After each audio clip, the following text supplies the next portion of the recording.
내 증인이 되리라는 제목으로 말씀 전하겠습니다. 오늘 저희가 선교 주일로 지킵니다. 선교를 간단히 설명하자면 복음을 먼 지역과 다른 문화권에 있는 사람에게 전하는 것이라고 할 수 있겠습니다. 전통적인 의미의 선교 이해죠. 요즘은 오래됐죠. 사실은 이 전통적인 접근을 넘어서 교회가 해야 된 특정 사명 또는 행동만 아니라 일상 전체를 복음으로 사는 것을 선교로 정의하기도 합니다. 이게 한국엔 아직까지 번역이 안 돼서 미셔널이라고 영어로 그냥 부르기도 하는데요. 그래서 모든 신자가 선교적으로 사는 전인적인 삶의 방식을 통전적으로 선교로 이해하고, 교회가 여러 사역 중에 선교를 하는 게 아니라 교회를 하나님의 선교에 동참하는 공동체로 아예 선교 중심으로 이해하기도 합니다. 제가 오늘 선교학 강의하러 올라온 게 아니기 때문에 어떻게 되는지 다 설명할 수 없지만, 선교를 생각한다면 주제어로 딱 조려내면 확장, 소통 등의 키워드로 한번 정리해 볼 수 있을 것 같습니다. 세를 불린다는 측면에서의 확장이라기보다는요, 경계를 넘어서는 것의 의미에서 확장이라 할 수 있겠습니다. 경계를 넘어서니 몸집이 커질 수는 있겠지만 세를 불리려고 확장하는 게 아니라 경계를 넘어서는 것이죠. 이와 관련된 내용에서 우리 전체가 어떻게 그렇게 선교하며 살 수 있을까는 오후 모임에서 구체적으로 만나볼 수 있을 거라고 기대해 봅니다. 그래서 저는 사도행전 통해서 선교에서 중요한 확장, 소통, 경계를 넘는 것의 기초가 뭔지를 살펴보고, 거기에 비춰서 우리 자신 또 우리의 선교를 함께 생각해보고 영적인 교훈을 찾으려고 합니다. 구약의 이스라엘과 예수님 당시의 유대인들에게 혈통, 토지가 매우 중요한 의미입니다. 무슨 뜻인가 하면 같은 히브리 민족이 12지파를 이루어서 하나님이 주신 가나안 땅에서 언약 백성으로 사는 것, 그걸 중요하게 생각했습니다. 그걸 다른 말로 하나님 나라라고 생각한 거죠. 그래서 차지했다가 쫓겨나고 다시 돌아오기도 했고, 그 가운데 지금 예수님 시대에는 로마의 통치 아래 있는 거죠. 그래서 유대인들이 이런 하나님 나라의 이해 위에 군사적이고 정치적인 메시아를 기다립니다. 그리고 국가와 민족 이스라엘의 독립과 회복을 기대하는 거죠. 다윗의 후손이 다시 왕이 돼서 이 구약의 영웅들이, 구원자들이 그랬던 것처럼 이방의 전쟁에 승리해서 그들을 쫓아내고 하나님이 주신 가나안 땅에서 히브리 민족이 하나님 나라로 든든히 서가는 것, 이걸 계속 기대하고 바라고 있는 겁니다. 틀린 게 아닌데 문제는 예수님이 말씀하시는 하나님 나라는 다른 측면이 있는 것이죠. 구약에는 그런 모양이었는데 이제 다른 하나님 나라를 예수님이 이야기하십니다. 동일한데 달라진 거죠. 예수님을 구원자로, 왕과 주인으로 믿음으로 죄를 용서받아서 하나님의 자녀와 백성이 되는 나라를 말씀하십니다. 더 이상 히브리 민족이나 가나안 땅에 제한되지 않는 것이죠. 그래서 빌라도에게 신문 받으실 때 예수님이 내 나라는 이 세상에 속한 게 아니다, 이렇게 말씀하시는 거죠. 안 그랬으면 빌라도와 한판 붙어서 로마를 몰아내고 국가 이스라엘의 독립과 자주를 성취해야 되는데, 예수님이 말씀하시는 하나님 나라는 그게 아닙니다. 그런데 예수님 말씀하시고 가르치셨어도 유대인들은 모릅니다. 유대인 사실 말할 거 없죠. 제자들도 제대로 몰랐습니다. 계속 몰라요. 그래서 예수님이 3년 동안 가르치십니다. 십자가와 부활을 보이셨습니다. 근데도 또 승천하시기 전까지 40일 동안 또 가르치십니다. 오늘 우리가 읽지 않았지만 사도행전 1장 3절에 이렇게 되어 있습니다. 그가 고난을 받으신 후에 또한 그들에게 확실한 많은 증거로 친히 살아계심을 나타내사 40일 동안 그들에게 보이시며 하나님 나라의 일을 말씀하시니라. 3년 동안 가르치셨어요. 십자가와 부활로 보이셨어요. 그런데도 또 40일 동안 하나님 나라에 대해 가르치십니다. 이렇게까지 하셔도 제자들이 모를 걸 예수님이 아셨어요. 그래서 4절과 5절에 성령님을 기다려라 당부하십니다. 왜냐하면 성령님이 오셔야 예수님의 말씀을 기억나게 하시고 깨달아 제대로 믿게 하실 것이기 때문에 기다리라고 하신 거죠. 잘 몰랐어도 지금 사도행전 1장 이 앞부분에 있는 예수님의 이야기라도 제대로 들었으면 나와야 할 반응이나 질문이 이렇게 돼야 됩니다. 그러면 예수님이 오신다고 하는 성령님은 언제 오십니까? 성령님이 오시면 오셨는지는 우리가 어떻게 알 수 있습니까? 오셨는데 우리가 모르면 어떻게 됩니까? 이런 질문 해야 되잖아요. 아닙니까? 하지만 여전히 제자들의 관심은 다른 곳에 있습니다. 그래서 엉뚱한 소리를 해요. 6절에 이렇게 되어 있습니다. 그들이 모였을 때에 예수께 여쭈어 이르되 주께서 이스라엘 나라를 회복하심이 이때니이까.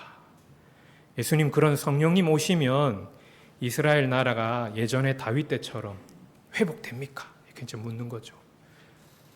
아무리 얘기하셔도 거길 벗어나지를 못해요. 못 알아듣습니다. 한국에서 쓰이는 유행어로 1도 모르는 거죠. 그러자 예수님이 그런 거 신경 쓰지 마라. 그거 너희들 신경 쓸 거 아니다. 알 바 아니다. 이렇게 합니다. 그리고 너희가 집중할 것은 이것이다 라고 하시면서 주신 말씀이 오늘 본문입니다. 우리 사도행전 1장 8절 다시 한번 읽어보겠습니다. 시작.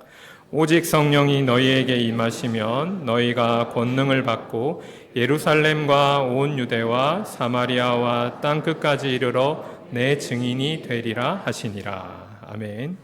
여기서 이제 확장, 경계를 넘어서는 것이 눈에 확 들어오는 거죠. 가나안 땅을 넘어서 예루살렘, 유대, 사마리아 땅끝까지 이 경계를 넘고 확장되는 것이 눈에 확 들어옵니다.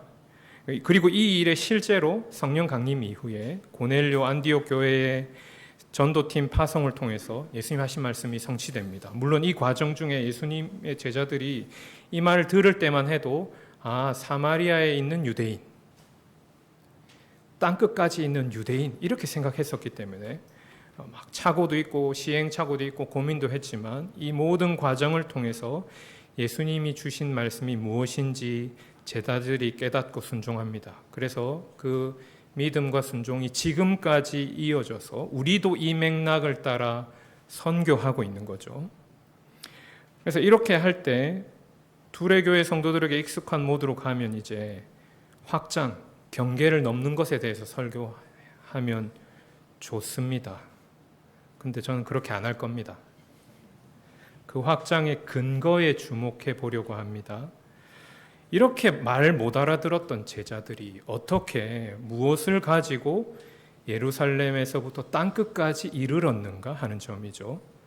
확장과 소통의 근거, 원동력, 도대체 그 내용이 무엇이길래 그렇게 할 수 있었을까를 보려고 합니다. 오늘 본문에 나오는데 제가 설교 제목으로 정한 내 증인, 곧 예수님의 증인이 되는 것입니다. 그것을 통해서 경계를 넘게 됩니다.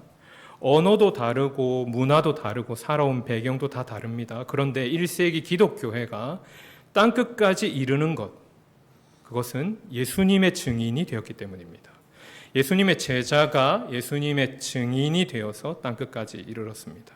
그럼 도대체 뭘 증언했다는 겁니까? 예수님에 대한 증인이 된다는 것은 뭘 말하는 겁니까? 두 가지를 살펴보려고 합니다. 사도행전 다 요약할 수 없으니까요. 하나는 예수님이 그리스도시다라는 겁니다. 성경 구절 읽겠습니다. 사도행전 2장 36절입니다. 띄워주세요. 시작. 그런즉 이스라엘 온 집은 확실히 알지니 너희가 십자가에 못 박은 이 예수를 하나님이 주와 그리스도가 되게 하셨느니라 하니라. 아멘. 정리하면 십자가에 죽으신 예수님이 구원자시다. 이게 증인되는 내용의 첫 번째입니다. 두 번째는 예수님이 부활하셨다는 겁니다. 사도행전 26장 23절입니다. 네, 읽어보겠습니다. 시작.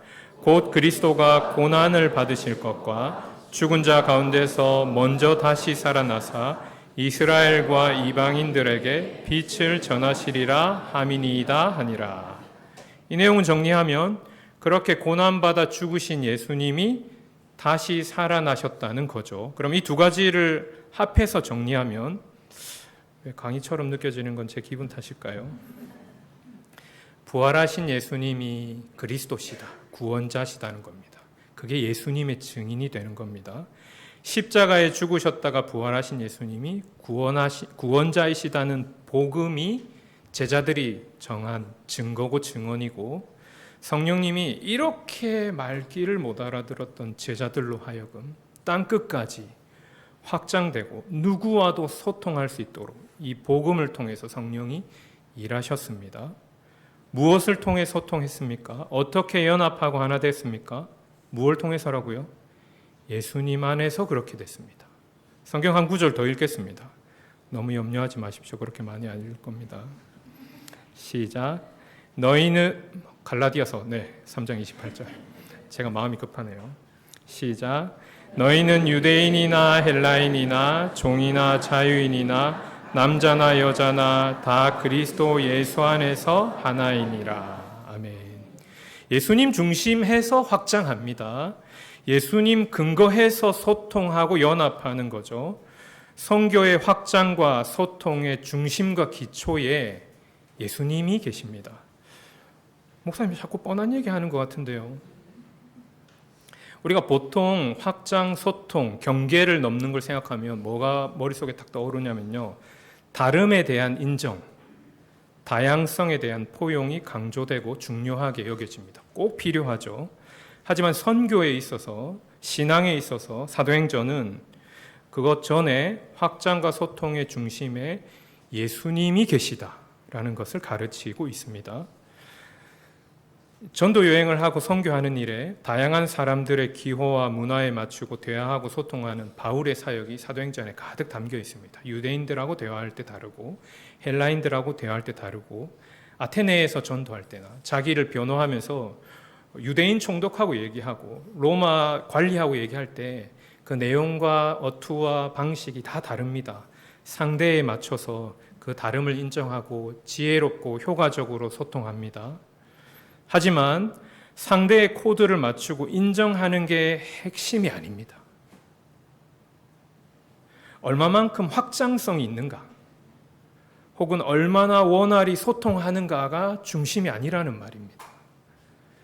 그렇게 확장하고 소통하고 경계를 넘는 것을 통해서 예수님이 증거된다는 거죠. 예수님의 증인이 되어 이 일을 해나가는 겁니다. 부활하신 예수님이 구원자이시라는 사실이 바울과 그 주변에 있는 사람들, 교회와 세상을 연결시킵니다. 여러분, 증인은 정보를 교육받아서 될 수 없고 할 수 없습니다. 증인은 그런 내용을, 예를 들어서 제가 두 가지 했잖아요. 부활하신 예수님이 구원자시다. 그 내용을 교육받았습니다. 과정 이수하면 증인 될 수 있습니까? 할 수 없습니다. 증인은 보고 들은 것이 있는 사람입니다. 그래서 예수님의 증인들이 예수님을 만났고 들었고 믿습니다. 왜냐하면 경험과 이해와 지식으로만 증인이 될 수 없기 때문입니다. 자기가 보고 듣고 경험한 내용을 확신하고 신뢰해야 합니다. 그래서 성령 강림 이후에 참으로 예수님이 누구신지를 제대로 알고 믿게 되고, 그렇게 된 제자들이 제대로 예수님의 증인이 됩니다. 성령 강림 전에도 부활하신 예수님을 만났어요. 3년 동안 십자가 부활도 보고, 이후에 40일 동안 예수님이 계속 했던 얘기 또 하시고 했던 얘기 또 하시고 들었는데도 증인으로 못 썼습니다. 성령을 통해서 믿고 깨달은 이후에 증인이 된 것이죠. 그래서 사도들이 하나같이 직접 예수님을 만나야 했고 만났습니다. 도마도 부활하신 주님을 직접 만나야 하는 것이죠. 바울도 다메섹 도상에서 예수님을 만나야 합니다. 여러분, 왜 그럴까요? 부활하신 주님이 구원자이십니다 하는데 묻는 거예요. 진짜예요? 그렇게 교육받았습니다. 어떻게 증인이 됩니까? 이 사실을 보고 듣고 이해하는 것을 넘어서 믿는 자들이 예수님의 증인이 되었습니다. 그리고 그걸 소유한 교회가 선교하게 되었습니다. 이렇게 질문할 수 있겠죠. 목사님, 그러면 사도들하고 예수님 당시의 제자들은 알겠습니다. 예수님도 만났고 성령께서 믿게 하셨으니까요. 그런데 우리는 예수님 본 적도 없고 들은 적도 없는데 우리는 어떻게 증인이 됩니까? 전혀 안 궁금한 표정이시군요. 우리는 예수님을 직접 못 봤습니다. 그렇지만 우리는 예수님이 우리를 십자가와 부활로 살리신 구원을 경험한 증인입니다. 부활하신 주님이 구원하신다는 것을 경험한 사람이 증인이 됩니다. 그걸 믿는 사람이 증인이 되는 것이죠. 그래서 믿음으로 구원을 경험하고 예수님을 자기의 구주로 인격적으로 만난 사람이 증인이 되고 그 생명 누리고 사는 교회가 선교하는 것입니다. 예수님이 증인이 되는 것이 선교의 중심이고 기초라고 했습니다. 그러면 어떻게 예수님의 증인으로 선교할 수 있을까요? 제가 두 가지만 살펴보고 설교를 정리해 보려고 합니다.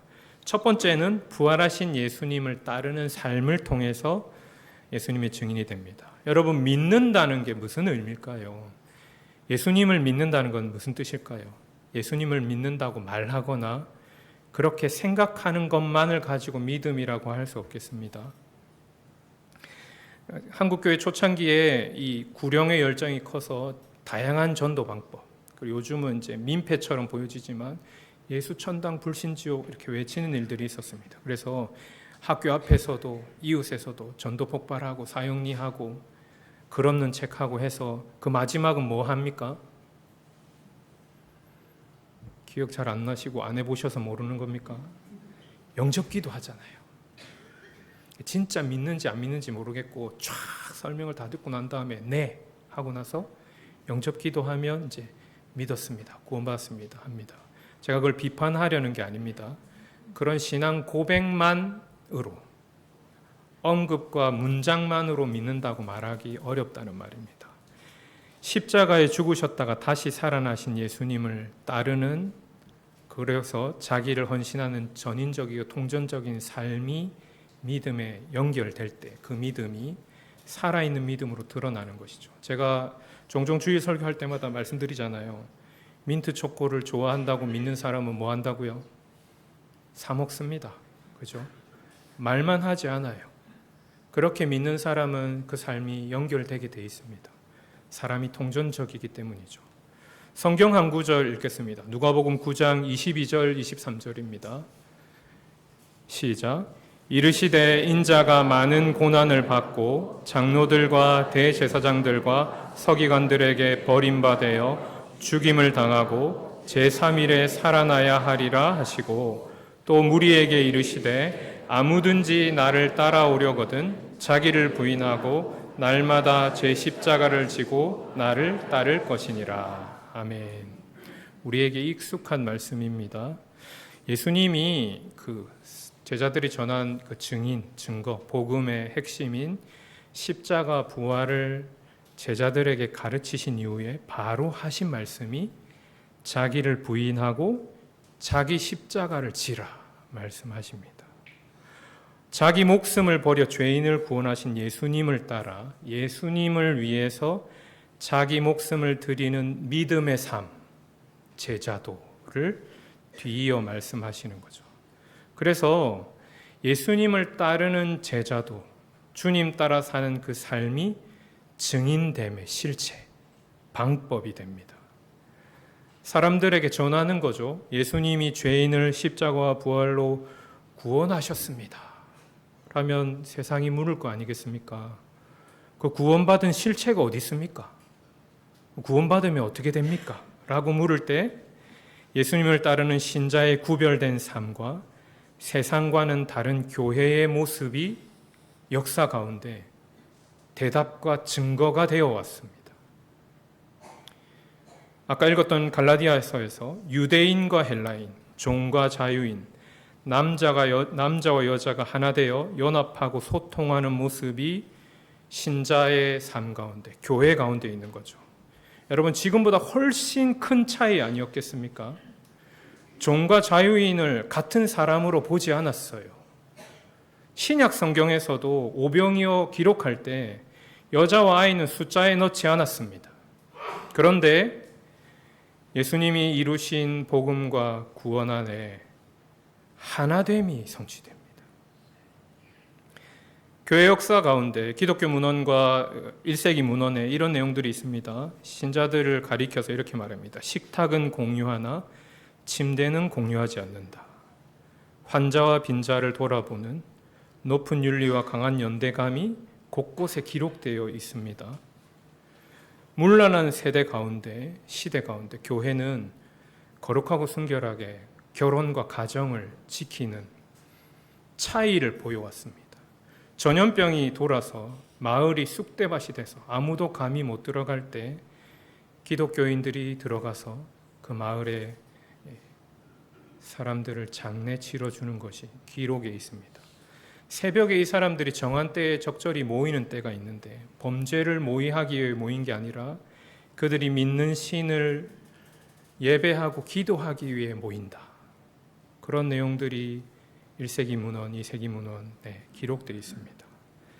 구별된 삶, 예수님을 따르는 삶이 예수님의 증인됨을 드러냈습니다. 그러면 우리는 어떻게 부활하신 주님의 모습을 드러낼까요? 우리에게는 어떤 모습이 있을까요? 21세기 대한민국 서울에 있는 교회와 신자는 어떻게 증인으로 살아갈 수 있겠습니까? 세상은 갈등이 심하고 대립이 치열합니다. 요즘 뉴스가 기자들은 살만난 것 같아요. 기사가 계속 날만한 게 다 못 따라가겠습니다, 이슈를. 하지만 세상은 그렇더라도 교회는 대화와 협력을 해나가야 하지 않을까요? 1번인지 2번인지 파란색인지 빨간색인지 남잔지 여잔지 20, 30대인지 5, 60대인지 제가 40대라서 40대 뺀 건 아닙니다. 그렇게 갈라치기 하고 싸우고 대립하는데 교회에서는 대화하고 인정하는 게 있는 것이 부활하신 주님을 따르는 모습 아닐까요? 세상에서는 실수하거나 실패하면 다시 기회를 주지 않습니다. 대신할 사람이 얼마든지 있거든요. 재기하기 어렵습니다. 하지만 교회는 신뢰하고 다시 믿어주고 기회를 줄 수 있으면 얼마나 좋겠습니까? 이게요, 그저 다른 걸 인정하는 차원을 말하는 게 아닙니다. 그렇지. 너는 빨간색이고 나는 파란색이고. 그래서 선거철에 목사님들이 넥타이를 보라색으로 매야 되는 거잖아요. 줄무늬를 매거나. 그런 차이를 인정하는 수준이 아니라 그 차이보다 예수로 하나 되는 것이 훨씬 크기 때문에 그래서 서로를 포용하고 하나 되는 겁니다. 우리는 다른 게 다양하게 있어요. 그것 넘어서서 우리는 엄청 다르지만 예수 앞에 다 하나 됩니다. 그게 경계를 넘는 겁니다. 그게 확장되는 거예요. 그게 부활하신 예수님의 증인의 삶, 제자도로 사는 것입니다. 여러분, 이게 이런 모습으로 우리 가정과 교회가 공동체로 서게 된다면 우리는 증인으로 살 수 있습니다. 이것이 두 번째 증인으로 선교하는 방법에서도 굉장히 중요한 역할을 합니다. 두 번째는 어떻게 할 수 있을까요? 부활하신 예수님을 전하는 것입니다. 로마서 10장 14절 15절 읽어보겠습니다. 시작. 그런즉 그들이 믿지 아니하는 자를 어찌 부르리요? 듣지도 못한 이를 어찌 믿으리요? 전파하는 자가 없이 어찌 들으리요? 보내심을 받지 아니하였으면 어찌 전파하리요? 기록된 바 아름답도다 좋은 소식을 전하는 자들의 발이여 함과 같으니라. 아멘. 이 말씀 이겁니다. 보내셔야 증인이 전파할 수 있고, 전파해야 들을 수 있고, 들어야 믿을 수 있고, 믿어야 예수님을 주님이라 부를 수 있습니다. 말하는 거지 않습니까? 예수님을 믿는 구별된 삶이 어느 시대, 어느 문화에서도 매력적인 증거가 될 것입니다. 교회 역사 가운데, 세상 역사 가운데 증명해 왔습니다. 교회만큼 이렇게 오래 살아남은 조직이 있습니까? 구원에서 주신 실체가 힘이 있고 매력이 있기 때문입니다. 한국 교회에서는 예전에 신자의 삶과 교회의 현실보다는 말하고 전하는 것이 강조됐습니다. 그래서 어떻게 전도하는 방법에 대해서 얘기를 많이 했죠. 그런데 그 기조가 바뀐 지 오래됐습니다. 우리의 모습과 이미지가 망가졌는데 그 문장을 아무리 말한다고 해서 그게 의미가 있겠습니까? 관계가 없는데 그 이야기를 말한다고 일이 될 일입니까? 말보다 존재와 삶이 중요하다고 강조하고 관계로, 신뢰로 전도하려고 애쓰고 있습니다. 제가 이걸 문제 삼는 게 아닙니다. 말투가 그렇게 보일지 모르겠지만. 하지만 솔직히 우리에게 질문해 보자는 겁니다. 여러분, 사는 게 쉽습니까? 말하는 게 쉽습니까? 둘 다 어렵습니다. 안 쉽습니다. 하지만 말하는 게 좀 더 쉽습니다. 실효적으로도 그렇습니다. 다원화된 우리 사회에서 때로는 다른 삶의 모습이 어필이 안 될 때도 많습니다. 예전에는 막 그 영상이나 위인이나 이런 이야기를 모범적인 사례를 막 들어서 자녀들한테 다음 세대한테 들려주면 감명받고 도전받고 하는데 요즘 시대는 그 사람은 저런 환경이 있으니까 된 거잖아요. 그게 나하고 무슨 상관입니까? 이렇게 되는 거죠. 나하고 처 있는 자리가 다른데 다른 삶의 모습 자체가 어필이 되지 않을 때가 있습니다. 말로 해야 알 수 있을 때가 있습니다. 그래서 예수님을 전할 틈과 때를 찾는 것이 필요하고 그럴 마음을 먹어야 하는 것이죠. 나다나엘이 이르되 나사렛에서 무슨 선한 것이 날 수 있느냐? 빌립이 이르되 와서 보라 하니라. 말하는 것이 필요한 것이죠. 이 부분에 저도 개인적으로 연약함과 문제가 있는 사람입니다. 제가 오늘 주일에 부부싸움을 만들려고 하는 건 아닙니다. 사랑한다고 말해야 합니까? 말 안 해도 합니까?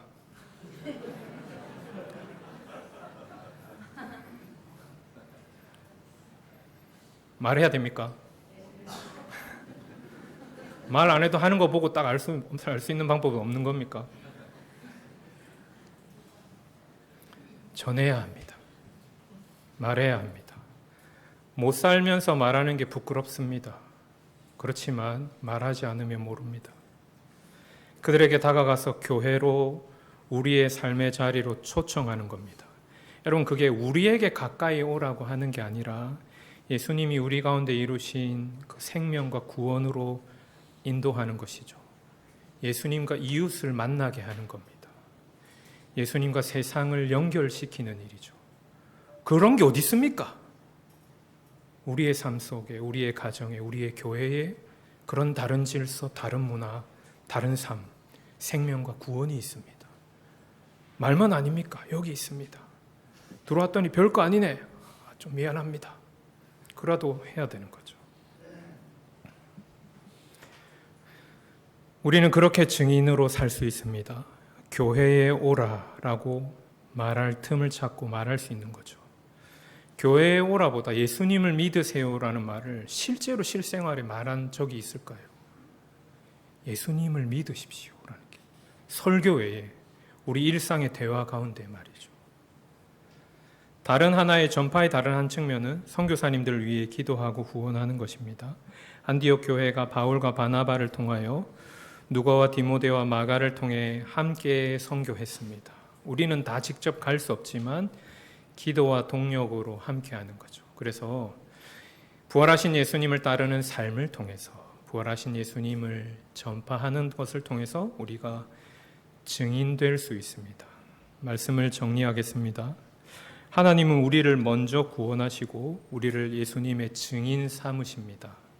그래서 갈등과 고립의 세상에 소통과 확장의 길을 여시고 그것을 통해 생명과 구원 베푸시기를 원하십니다. 제가 감히 자격이 안 되지만 21세기 대한민국이 어느 시대의 어느 지역보다 빠르게 변화된다고 말할 수 있을 것 같습니다. 이렇게 급격하게 변하는 시대, 세대, 지역 문화가 있었는지 잘 모르겠습니다.